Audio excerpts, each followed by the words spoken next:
By now, you know about building strong passwords and using password managers to generate and store unique passphrases. Those are critical steps. But here's the truth. Even long, unique passwords can still be compromised. They can be exposed in a data breach. They can be captured in a phishing attack, and they can end up circulating on the dark web without you ever knowing. It's an unfortunate reality, but something we can still defend against. There's another weapon we can add to our password arsenal.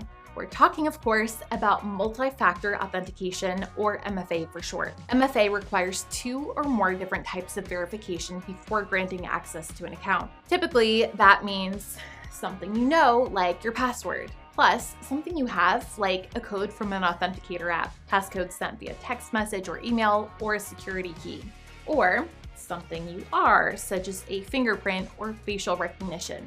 If an attacker somehow gains access to your password but does not have your second factor, they can't get in. A stolen password becomes an incomplete key. Security experts, including CISA and NIST, strongly recommend enabling MFA because it dramatically reduces the likelihood of account compromise, even when passwords are exposed. While any use of MFA is better than nothing, not all MFA methods are equal. Let's review a few of these options. First, hardware security keys, which typically look like small thumb drives and connect directly into your device, offer the strongest protection and are highly resistant to phishing. Authenticator apps, which are applications typically on a mobile device that continuously generate random codes unique to the account being accessed. The timely code must be used in conjunction with the original username and password to gain access. These apps require another password or code to get access to, and therefore are very strong and widely recommended.